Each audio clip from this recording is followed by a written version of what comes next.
San Jose State head coach Jamie Craighead after the Spartans' fall to San Francisco State 73-66. Coach, can you start us off with an opening statement?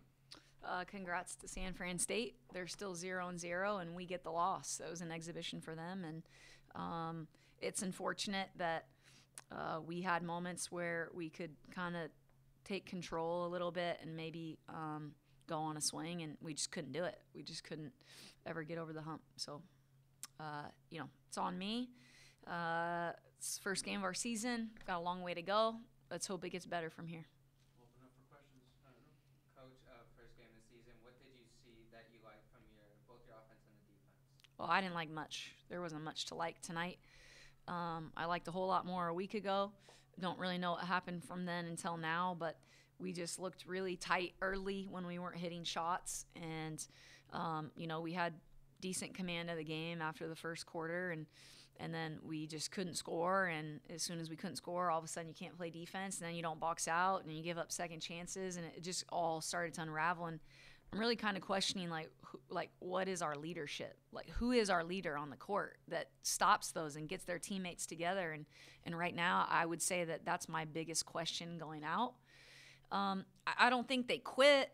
They didn't quit, but I don't think they really played.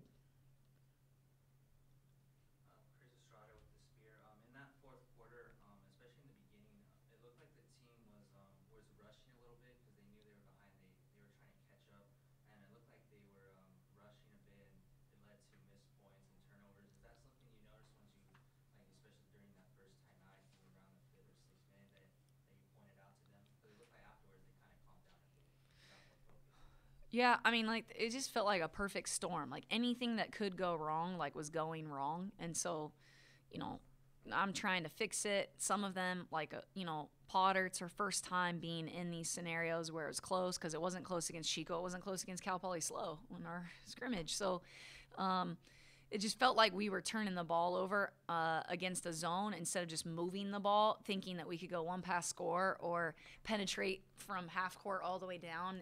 And it's a zone. Like, all you got to do is move the ball. And they played that the whole night, and we just never could seem to get comfortable with what we were doing. Coach, like you said before the turnovers, you had 30, while also 14-26 of San Francisco State. How big is the turnover battle for your team in order to win the game? Well, the fact that they didn't pressure us at all and we turned it over 30 times, we were just throwing it out of bounds, trying to make a pass that I literally have not seen in 67 practices. So it was just really confusing, mind-boggling, to be honest. And you just can't have 30. It becomes a possession game. We weren't pressuring enough. I thought we came out of the half and did a little bit better and forced them into some turnovers, but we couldn't convert turnovers to points. So then our kids get a little tight, like, how come we're not scoring? And, this is a big lesson for them, for our staff. It's early, but at the same time, I saw some bad habits and some patterns that we fell back into, and we have to move past those as individuals, and we got to be better.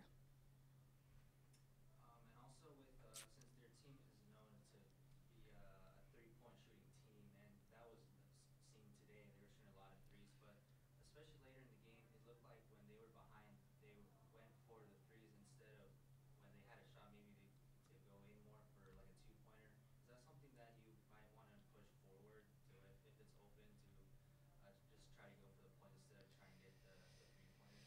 To be honest, nothing was going in.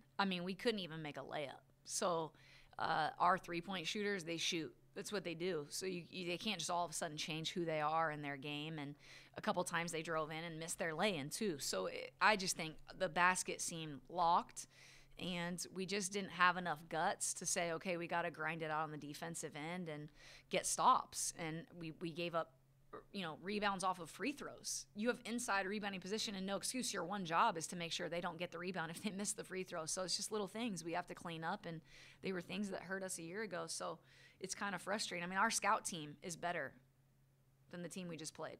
We play against a scout team every day. It's all male practice scout team, and our players beat them. And we came out really flat and couldn't figure it out, couldn't figure it out. Coach, on a more positive note, Danae Marquez had 4 to 5 offensive rebounds. As being one of the smallest players on the court, can you talk about her physical and her grittiness as a leader upcoming this season? Definitely. As a point guard, you need leadership, and she sticks her noses in places, and I've seen her progress even over the last 2 weeks, and I know that she's going to be a big part of what we do this season. I think that for all things aside, like, she was trying really hard to get her team to kind of come out of their funk, but we just couldn't play collectively together. It felt like a lot of individuals playing, and we couldn't quite put it together as a team.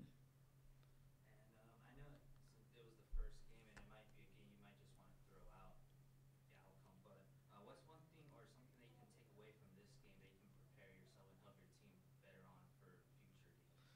Well, bottom line, we can't give up 21 offensive rebounds to a team that barely has any size, and it was just a lack of wanting to get the rebound.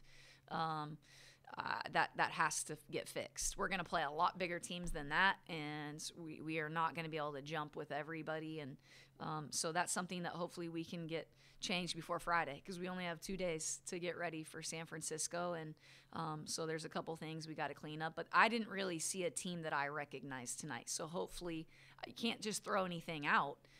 We have to learn from this big time. But hopefully the team that shows up tomorrow for practice is the team that I'm used to seeing. Any more questions? Coach, thank you very much. Thank you.